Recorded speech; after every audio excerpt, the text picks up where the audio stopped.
Happening today, President Trump expected to meet with Senate Republicans as the government shutdown enters day 21, after Senate Democrats blocked a funding bill for the 11th time. Senate Majority Whip John Barrasso joins us now. Senator, what's the message at the lunch today? Do you expect to hear marching orders from the president? Is he going to be listening to what you guys want to do? What do you think? Well, Republicans are united, and I expect the president to say, stand strong. What we're seeing here are the Democrats practicing the politics of pain, and it's the American people who are suffering the pain. And it's the millions of military members, TSA agents, Border Patrol, people who go to work every day, and they're wondering when will they get their next paycheck. I talked to someone in Wyoming yesterday who's in that category, and they're saying, still got to put food on the table, try to feed the kids. How are we going to do that?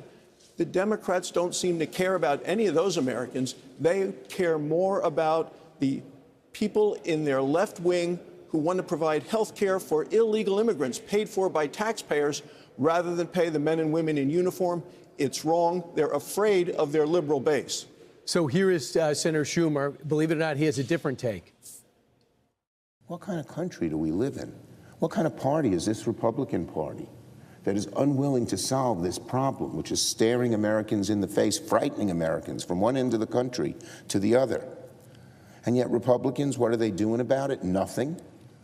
They're on vacation. It's unacceptable and morally repugnant.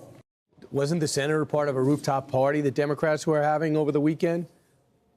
Yeah, Chuck Schumer is playing a dangerous political game with our country. It's wrong. You know, he's told the press, he said, every day gets better for us. I'm wondering who the us is. It's not the American people. It's not the people who go to work every day and are worried about the families. It's not the people that get on an airplane, the people that are worried about what's happening at the border. It's none about them. This is a political game that was orchestrated by Schumer, organized in his office with the far left base of the party. They had been planning this shutdown for months because Chuck Schumer is afraid of AOC and of his own shadow and of his party.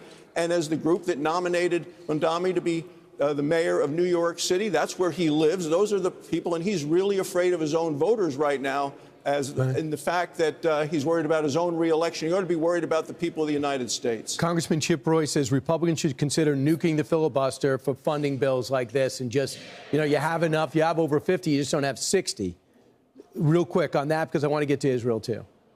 No, that's not going to be the case. There aren't the Republicans that would want to support it. The Democrats would love for us to do that. They tried to do it last time because they wanted to add D.C. and Puerto Rico as states with more Democrat senators. They wanted to expand the Supreme Court from 9 to 13, and they wanted to get rid of voter ID. So that's not something that we're going to entertain. All right, so here is President Trump yesterday. He saw over the weekend that Hamas fighters killed 2 IDF soldiers who were just standing on the line, the yellow line, and they would retort back, killed 14 Palestinians. Here's what Donald Trump said about how Hamas is acting. We have a peace in the Middle East for the first time ever. We made a deal with Hamas that, they're going to be very good, they're going to behave, they're going to be nice, and if they're not, we're going to go and we're going to eradicate them if we have to. Hamas has been very violent, but they don't have the backing of Iran anymore. They don't have the backing of really anybody anymore. They have to be good. And if they're not good, they'll be eradicated. I believe Iran's still sending them arms. Now, J.D. Vance goes over there today, the vice president.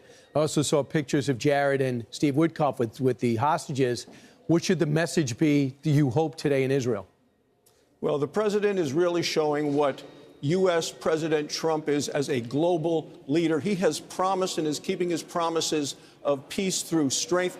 2 weeks ago, nobody would have ever imagined or believed that they could have gotten the hostages out and back, the alive hostages. President Trump delivered. There's now a pathway to peace. There's still a long way to go, but we're seeing peace through strength. I mean, consider what it was like with Joe Biden in the White House, the weakness of wishful thinking.